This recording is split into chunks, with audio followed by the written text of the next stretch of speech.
코로나가 심하지만 우리 좌우옆에 분 눈으로 눈 마주침 하시면서 축복해 주시기 바랍니다. 환영합니다. 축복합니다. 사랑합니다. 예루살렘 찬양대 계셔만 주셔도 은혜고 감사고 힘입니다. 감사드리고요. 이정미, 원지혜, 오르겐, 또 피아노 우리 반주자들의 주님을 찬양하는 모습이 탁월했습니다. 또한 감사를 드립니다.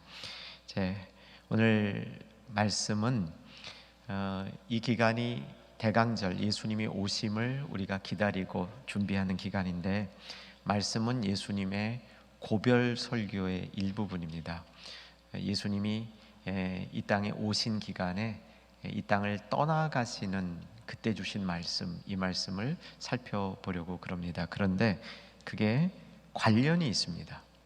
예수님이 이 땅에 오심, 이게 이제 대강절인데, 예수님이 이 땅에 오신 것과 관련된 용어들을 이제 검색해 본다면, 요즘에 이제 검색할 때 관련어 검색들이 있지 않습니까?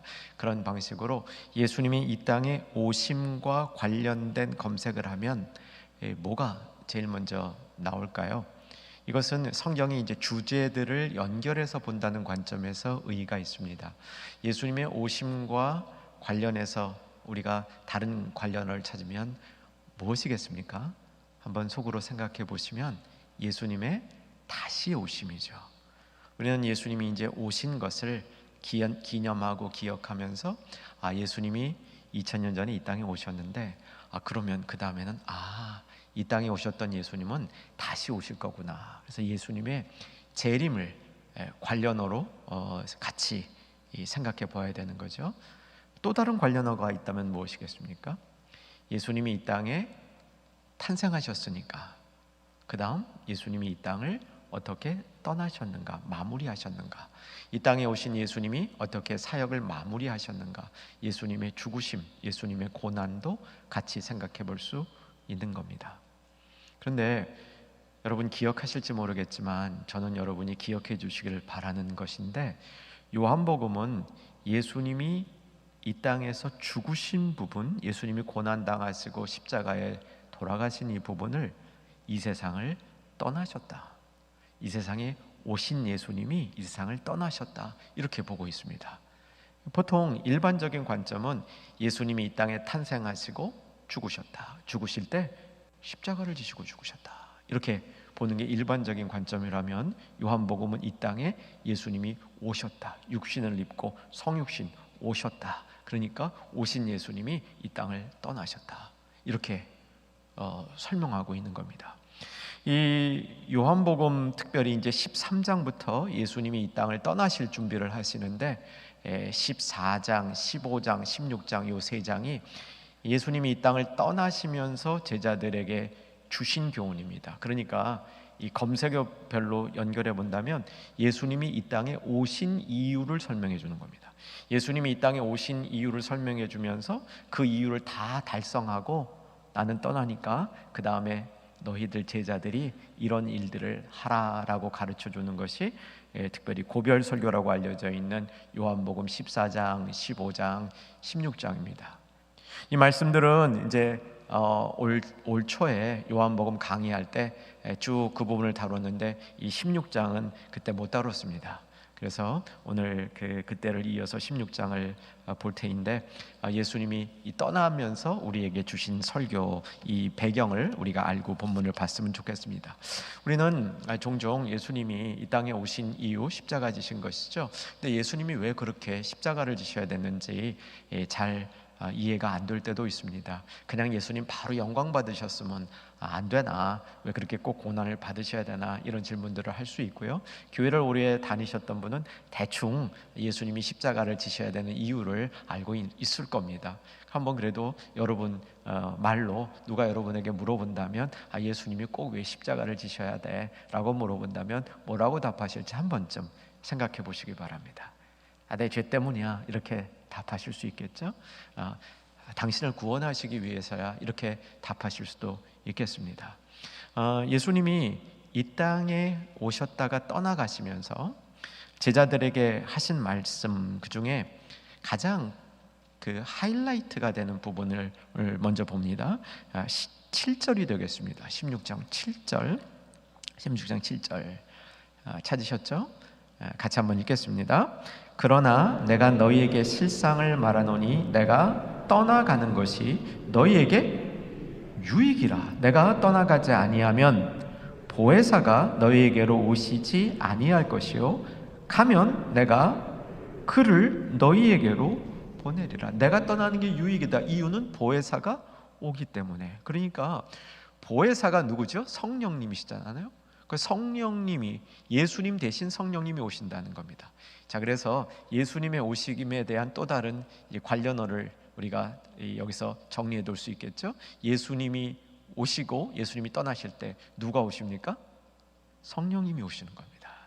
보혜사 성령님께서 오시는 겁니다. 그러니까 아주 큰 그림에서 보면 예수님이 이 땅에 사셨던 기간은 한 33년밖에 안 되니까 예수님이 오심과 성령님의 오심이 아주 큰, 역사적으로 보면 뭐 같이 일어난 일이다, 이렇게 볼 수 있겠죠. 예수님이 오심으로 성령님이 오신다. 그러니까 예수님이 오셨다, 정확히는 떠나실 때 성령님이 오신다, 이렇게 성경이 얘기하는데, 성령께서 오시는 것이 우리에게 더 유익이라, 이렇게 얘기해 주고 있는 것이죠. 자, 그런데 예수님께서 이런 말씀을 하시는 상황을 한번 보십시다. 오늘 본문은 아니고 본문 밖에 있었는데 16장을 시작하는 부분입니다. 1절과 2절인데 1절과 2절을 달아서 읽으십시다. 내가 이것을 너희에게 이름은 너희로 실족하지 않게 하려 함이니 사람들이 너희를 출교할 뿐 아니라 때가 이르면 무릇 너희를 죽이는 자가 생각하기를 이것이 하나님을 섬기는 일이라 하리라. 굉장히 상황이 급박했죠. 위험한 상황이었습니다. 이 예수 믿는 자들을 육신적으로 핍박할 뿐만 아니라, 그러니까 출교할 뿐만 아니라, 출교는 이제 유대교에서 밖으로 쫓아내는 겁니다. 유대교에서 출교할 뿐만 아니라 그들을 죽이려 하는 이런 급박한 상황이었고요. 이 죽일 때에 어떤 그 명분을 갖다 대냐면, 예수 따르는 자는, 예수 믿는 자는 하나님을 섬기는 자가 아니다, 이런 얘기입니다. 하나님을 섬기는 자가 아니다. 저는 이게 제일 속상했을 것 같아요. 이교도에게 핍박받는 건 조금 나을 것 같습니다. 그것도 힘들겠지만 이교도들이 핍박하면 그게 좀 나을 것 같아요. 그런데 내가 열심히 하나님을 믿고 있는데 너는 하나님 믿는 것도 아니고 하나님 잘못 믿고 있고, 뭐 이렇게 핍박하면 더 속상할 것 같습니다. 당시의 상황은 굉장히 험악했습니다. 출교 당할 뿐만 아니라 죽임을 당할 수도 있는, 순교를 당할 수도 있는 그런 상황에 예수님이 떠난다고 얘기합니다. 그러니까 제자들이 혼비백산한 거죠. 제자들은 사실은 자신들이 당하는 이 고통보다도 어쩌면 예수님이 떠난다고 했을 때, 그동안 의지하던 스승께서 떠나신다 했을 때 그 상황이 더 어려운 상황이었을 것입니다. 이런 어려운 상황 속에 예수님께서 제자들에게 하신 말씀, 사실은 위로죠. 어떤 면에서는 그것이 사실입니다. 내가 떠나는 게 더 유익하다. 이유가 뭐라고요? 성령님께서 오시기 때문에. 자, 이제 우리에게 이 말씀을 한번 적용하는 말씀으로 만드십시다. 저 여러분 가운데 성령님이 계시죠? 아멘이시죠? 내 안에 성령님이 계시죠? 그 성령님이 내 안에 왜 계시냐? 어떻게 계셨냐? 예수님이 이 땅에 오셨다가 사역을 다 마치시고 사역을 완성하시고 아버지 품으로 돌아가셨기 때문에 그 선물로 성령님이 오신 줄로 믿으시기 바랍니다. 그러니까 우리가 성탄을 기대하면서 오실 예수님, 이 땅에 오신 예수님, 그 예수님의 선물을 받을 때 그 선물의 이 뒤에, 이 선물의 그 끝에 뭐가 있냐면 성령님이 내 안에 계시는 선물이 있다는 사실입니다. 여러분, 성령께서 내 안에 계시는 것이 크리스마스 선물의 일부인 줄로 아셔야 됩니다. 그래서 이것을 기쁨으로 받아서 내 안에 성령께서 쭉 계실 수 있도록, 그래서 예수님의 오심을 생각할 때 내 안에 계신 성령님 나를 충만케 해주시옵소서, 이런 기도 잊고 그것을 경험하는 우리 될 수 있기를 주 안에서 축원합니다. 자, 우리가 성령이 충만하지 못하면 어떤 현상이 일어날까요? 우리 본문 이제 밖에 있는 오늘 본문 이제 5절 6절 요 말씀인데, 성령이 충만하지 못하면 근심이 충만합니다. 근심이 충만해요. 여러분, 우리의 내면은 무언가로 채워져 있게 되어 있습니다. 신령한 것으로 채워지지 아니하면, 신령한 것 빠져나가면 그냥 비어 있는 게 아니라 꼭 잡생각이 들어옵니다. 좋지 않은 것이 우리를 채우게 되죠. 그래서 성령 충만은 사실은 이중으로 우리에게 필요한 겁니다. 첫째는 충만되어서 좋고, 둘째는 충만되어서 다른 것들이 들어오지 못하도록 우리를 지켜주는 하나님의 선물이 된다는 겁니다. 여러분, 예수님이 이 땅에 오신 선물, 성령께서 오시는 것, 성령께서 오셔서 내 안에 계셔서 나를 충만케 하시는 것이라는 사실을 오늘 까먹으셨다면 다시 한번 기억하는 축복이 있기를 바랍니다. 예수님이 그렇게 어려움을 당하고 있는 제자들, 그러니까 막 출교당할 수도 있고 죽임당할 수도 있는 이런 제자들에게 자신이 떠나야 되겠다고 얘기하는 것이 사실은 제자들에게 조금은 미안했겠죠. 제자들은 그 얘기를 들으면서 상당히 충격을 받았습니다. 그 모습을 5절과 6절에서 기록하고 있는데 우리가 좀 주의 깊게 봐야 될 구절입니다. 5절과 6절입니다. 예수님이 말씀하시는 거죠. 지금 내가 나를 보내신 이에게로 가는데, 간다고 얘기했습니다. 너희 중에 나더러 어디로 가는지 묻는 자가 없고, 예수님이 떠나신다 그랬는데 아니 선생님 어디로 가십니까? 라고 묻는 자가 하나도 없고, 이 남은 자들이 어떻게 하고 있는지 보시기 바랍니다. 6절 같이 읽어야 됩니다. 읽겠습니다. 도리어 내가 이 말을 함으로 너희 마음에 근심이 가득하였도다. 여러분, 근심이 가득하면요 자기가 뭘 해야 될지 모릅니다. 여러분, 근심이 가득하면요 내가 뭔가 하려고, 그 근심을 벗어나려고 뭔가 이렇게 나는 노력하고 있는 것 같은데, 사실은 근심이 가득하면 내가 뭘 해야 될지 모르는 상황에 이르게 됩니다. 혹 여러분 지금 근심이 여러분을 둘러싸고 있습니까? 여러분에게 가득합니까? 여러분, 근심이 가득한 것을 물리칠 수 있는 지혜가 있어야 됩니다. 우리 그렇죠? 어느 순간에 근심이 탁 내 마음에 들어오면, 걱정거리가 내 마음에 탁 들어오면 아무 생각도 안 나죠. 누구랑 대화하고 있다도 그 근심거리가 내 생각에 딱 들어와서 나를 채우게 되면 그 헛대화하고 있지 않습니까? 겉으로는 대화하고 있는데 실제로 집중하지 않고 무슨 얘기를 하는지, 무슨 얘기를 듣는지 알지도 못하고 보내는 때가 있지 않습니까? 그러면 여기 이 자리에 앉으셔도 그런 분 있을 수 있습니다. 그냥 한판 조시는 것보다 좀 나아요. 근데 뭔가 이렇게 이 근심이 나를 채워질 때, 근심이 나를 채우려고 그래요. 이건 근심의 속성입니다. 근심이 나에게 들어오면 자꾸 채우려고 그래요. 근데 근심이 채워질 때 우리가 지혜를 가져야 됩니다. 어떤 지혜가 있어야 되냐면, 이 근심이 나를 채우면 내가 뭘 해야 될지를 모르게 된다는 사실을 알아야 됩니다. 그래서 근심이 나를 채우지 않도록 해야 되는 거죠. 자, 어떻게 근심이 나를 안 채우느냐? 지금 이 대화 가운데 다 그 답이 담겨 있습니다. 그러니까 예수님이 제자들에게 뭐라 그랬냐면, 내가 떠난다 그랬으면 어디로 가시는지 여쭤봐야 되는 거 아니냐? 이렇게 말씀하신 거죠. 그러니까 여러분, 근심이 우리에게 들어올 때 이 근심을 이기는 방법이 뭐냐면, 이 근심을 해결하는 방법이 어디로 오느냐? 예수님께로부터 온다. 예수님께로부터 이 근심을 해결하는 방법이 온다. 이 근심이 나에게 있을 때에도, 근심이 나를 채울 때에도 내가 예수님께로 나가는 길은 열려 있다.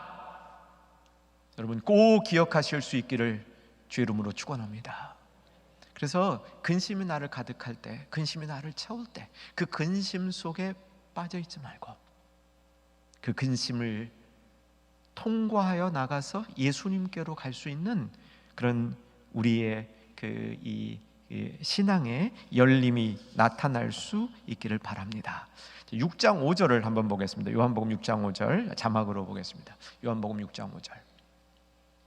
혹시 자막이 없나 보네요. 앞으로 가겠습니다. 6장 5절. 6장 5절로 갑니다.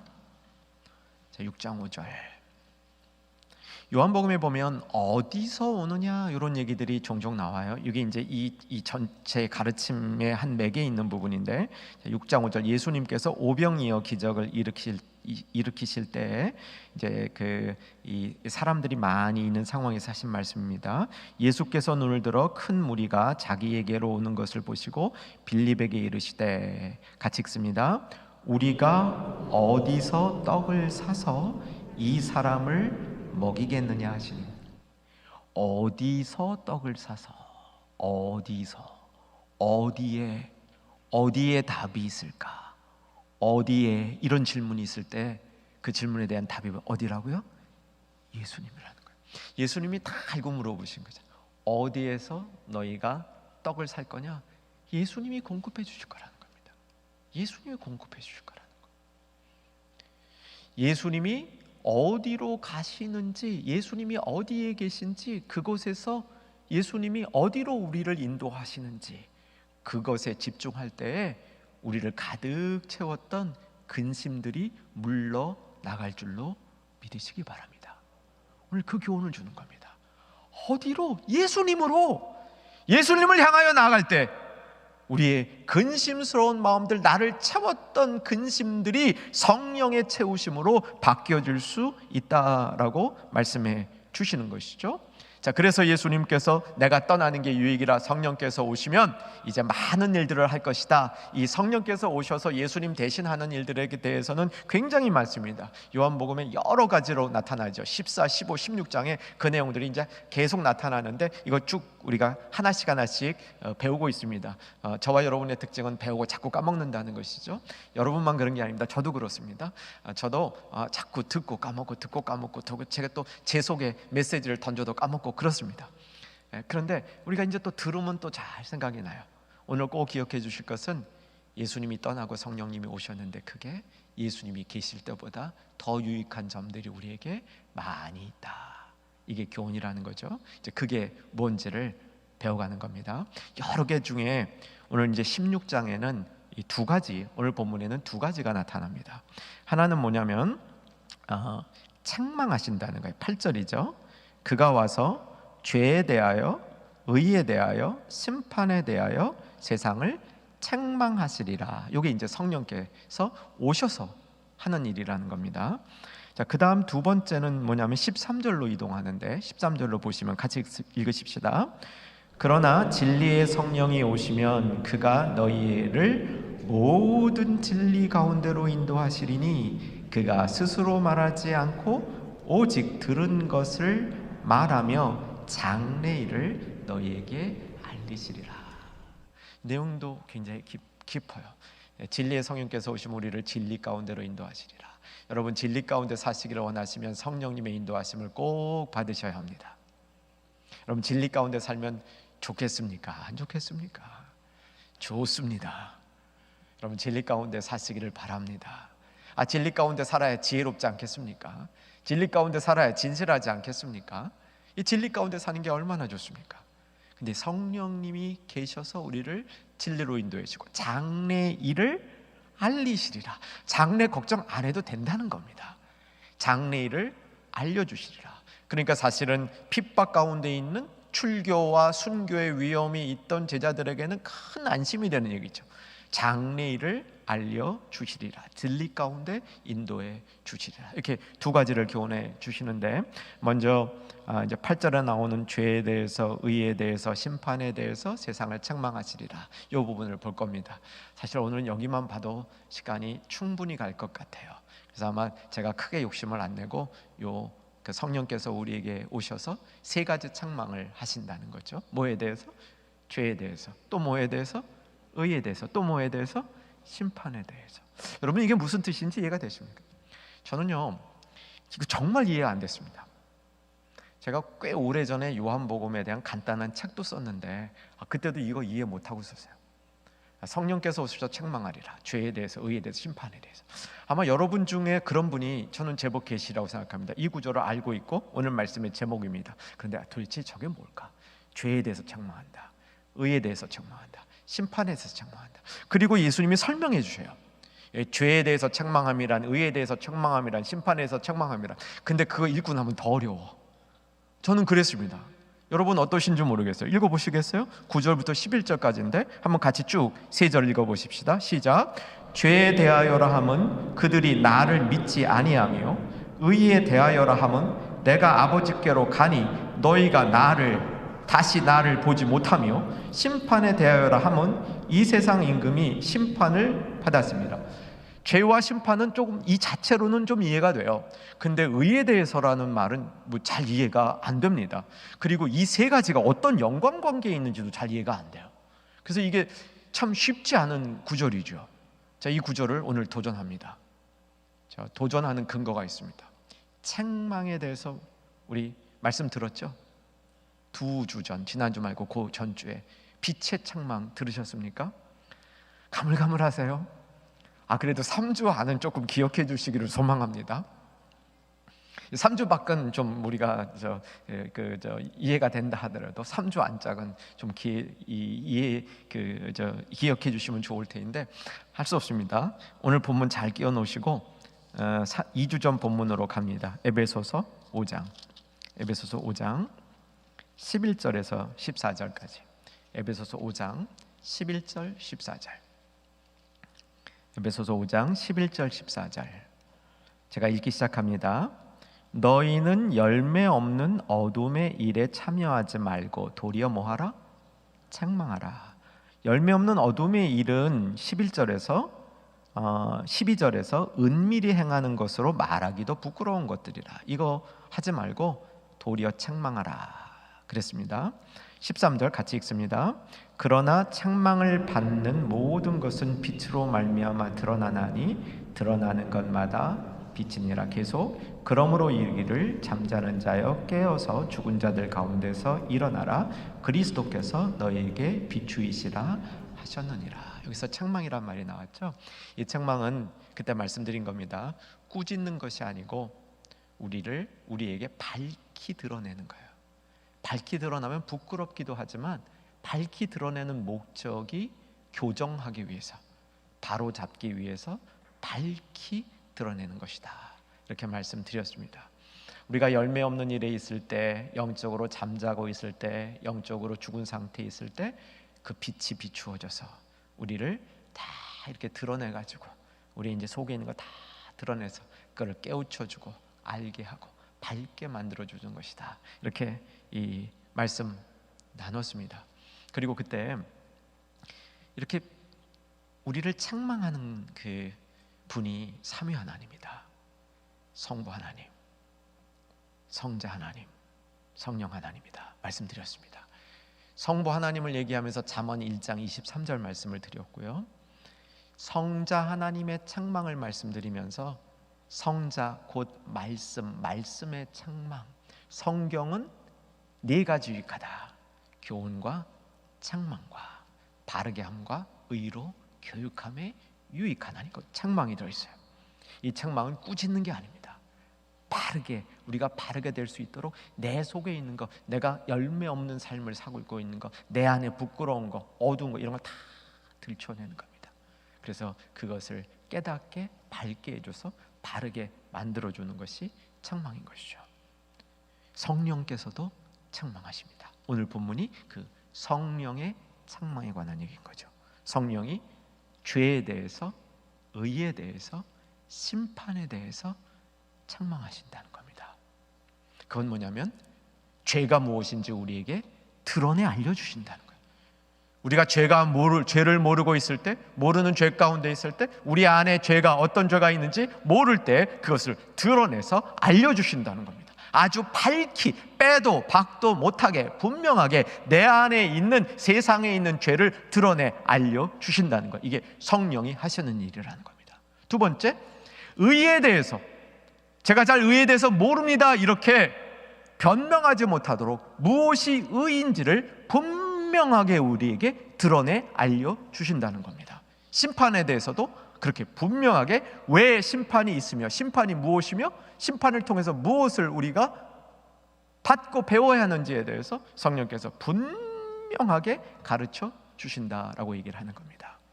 이제 이 말씀의 큰 뜻은 이해됐죠? 조금 더 구체적으로 들어가 보겠습니다.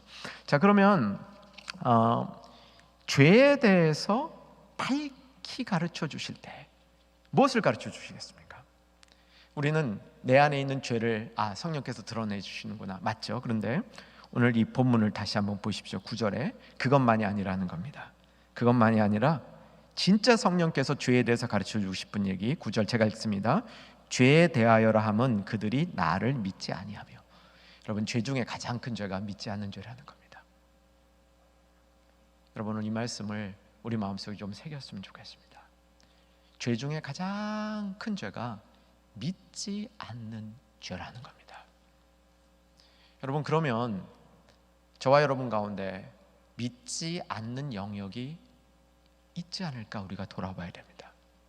정말 내가 믿음이 없는 부분, 믿음이 있는 것 같은데, 보편적으로 믿음이 있다고 얘기할 수 있는데 그 안에 믿음이 없는 것처럼 행동하는 영역이 우리 가운데 있을 수 있습니다.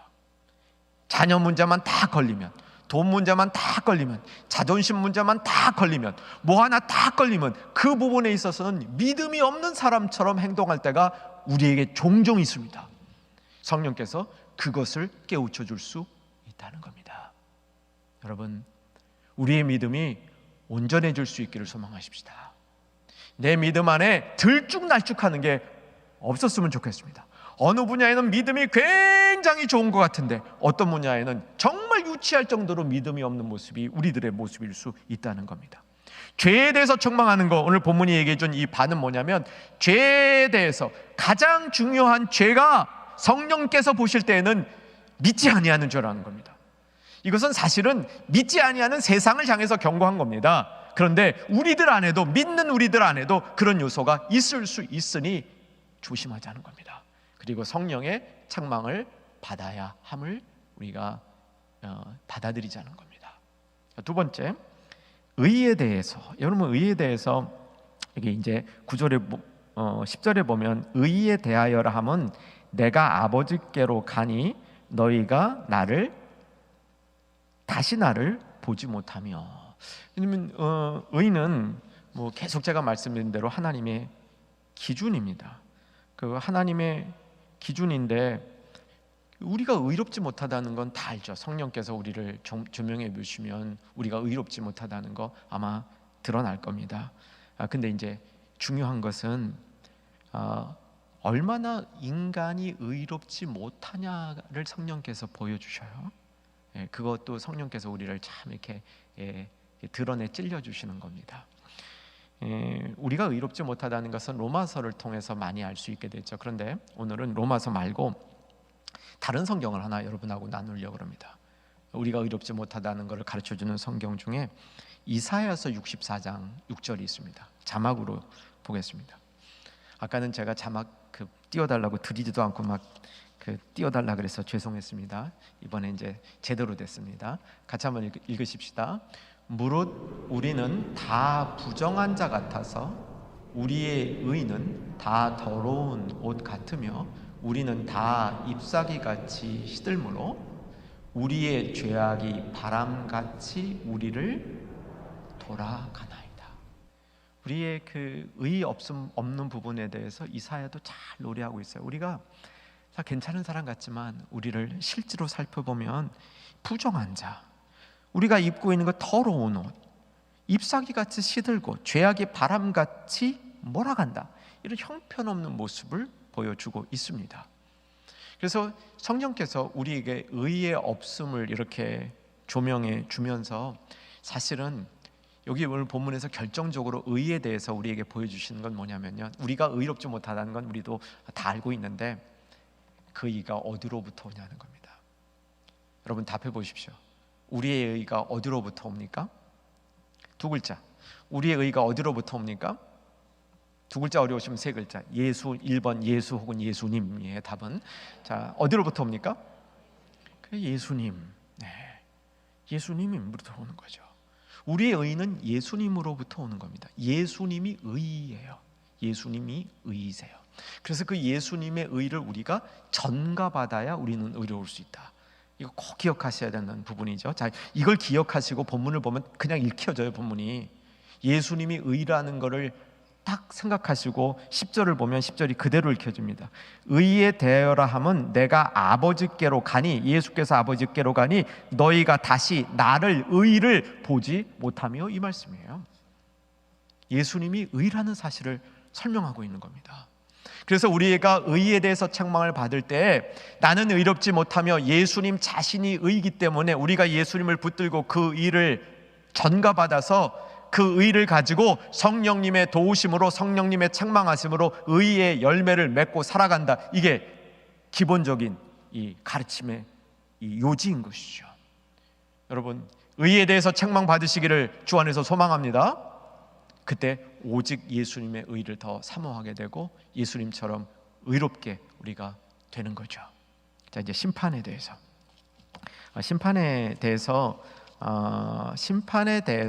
책망을 받을 때, 그러니까 성령께서 심판에 대해서 이렇게 드러나 주실 때 세상 임금이 이미 심판을 받았느니라, 이렇게 설명이 되는 거죠. 그러므로 성령께서 심판을 이렇게 설명해 주실 때, 우리에게 심판을 드러내 주실 때,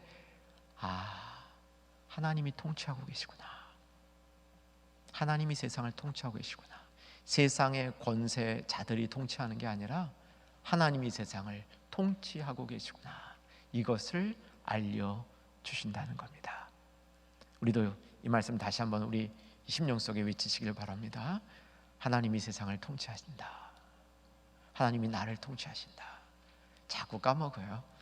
하나님이 나를 통치하신다 그래 놓고 보면 우리가 세상의 원리의 통치를 받을 때가 참 많습니다. 다시 우리는 성령의 조명하심으로 깨달아야 되는 거죠. 하나님이 세상을 통치하신다. 자, 이 말씀은 이렇게 이해해 보면 좀 더 분명히 이해가 됩니다. 자, 예수님이 이 고별 마지막 설교를 하시고 그 다음에 예수님이 심판을 당하시죠. 누구에게 심판을 당하십니까? 세상 권세자들에게 예수님이 심판을 당하시죠. 예수님이 왜 세상 권세자들에게 심판을 당하셔야 될까? 의문이 될 수도 있습니다. 그런데 예수님께서 미리 말씀하시는 거예요. 세상의 권세자가 나를 심판하는 것 같지만 그들이 다 예수님의 심판 아래 있다. 예수님의 심판 아래 저들이 놓이도록 되어 있다라고 가르쳐주고 있는 것이죠. 여러분, 아멘 되실 수 있기를 바랍니다. 여러분, 이런 깨달음들이 계속 우리 안에 있어서요, 이런 깨달음들이 우리를 정말 하나님의 주권을 인정하는 사람으로 만드는 겁니다. 여러분, 하나님의 주권을 입으로만 외쳐서 그게 자꾸 생활로 우리에게 오지 않아요. 근데 정말 하나님의 주권을 우리가 우리 삶 속에서 실천하려면 이런 말씀들이 차곡차곡 우리한테 쌓여줘야 되는 겁니다. 하나님이 세상 권세자들 심판했다. 예수님이 권세자들에게서 심판당하여서 십자가 진 것 같은데 실은 그게 아니고 예수님이 십자가 지심으로 그들을 심판하셨다. 통치자가 심판받은 것 같은 예수님이시다. 그 원리를 미리 가르쳐주고 있는 겁니다. 세상 권세자들이 성령이 오시면 그때 하나님의 주권 아래 굴복하고 그 아래 있게 되는 것이다 라고 선포해 주는 겁니다. 여러분, 예수님이 이 땅에 오신 것을 우리가 감사하며 축복하는 이 성탄의 계절, 대강절에 정말 예수님을 통하여 일어나고 있는 하나님의 강력한 주권을 우리 마음속에서 깨달을 수 있기를 주 안에서 소망합니다. 이제 정리합니다. 여러분, 기적을 체험해 보셨습니까? 여러분, 기적을 체험해 보셨다에 대해서 여러분 예습니까, 놉니까? 저는 여러분들이 다 기적을 체험하셨으리라 믿습니다. 이 세상엔 여러 종류의 기적이 있습니다. 이적이라 그래서요, 잘 안 일어나는 일이 일어나는 거, 이거 기적입니다. 특별한 일이 일어나는 거, 이거 기적이죠. 제가 비록 좀 이렇게 저는 평탄한 삶을 살아온 것 같아요. 목회자의 이 삶 치고는. 그래도 제 안에 여러 가지 이 이적들이 체험된 거 기억합니다. 교통사고 날 뻔했는데 기적적으로 안 난 거라든가, 사고가 나서 분명히 다쳤어야 되는데 안 다친 거라든가, 이런 이적들이 제 인생에도 있습니다. 여러분 가운데 저는 있으리라고 믿습니다. 그런데요, 여러분, 이상한 일이 일어나는 게 그렇게 중요하지 않습니다. 진짜 중요한 건 뭐냐면 그런 이적적인 일들을 경험하면서 우리의 신앙이 듣고 알고만 있던 신앙에서 체험적인 신앙으로 바뀐다는 거죠. 여러분, 체험적인 신앙 가지시기를 주 안에서 소망합니다. 그렇다면 체험적인 신앙 중에 체험해야 될 가장 중요한 게 뭔지 아세요? 이적이 아닙니다. 말씀이 깨달아지는 겁니다. 말씀이 깨달아지는 게 최고의 체험적 신앙입니다. 그 말씀이 내 삶에 탁 들어와서 나를 붙들고 나를 변화시키고 내 안에 깨달아질 때 이것만한 이적이 어디 있습니까? 성령께서 하시는 거예요.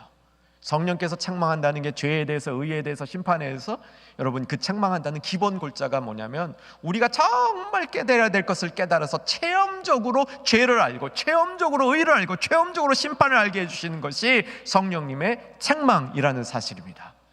여러분, 이 오늘 말씀을 들으면서 성탄의 계절에 성령께서 우리를 위하여 오신 것 기억하시고 성령의 충만을 사모하시면서 성령께서 우리를 책망하여 밝히 드러나 깨우쳐 알게 하시는 이 역사를 사모하는 저와 여러분 되기를 바랍니다. 같이 찬양하시고 기도로 나아가겠습니다. 278장 찬양합니다.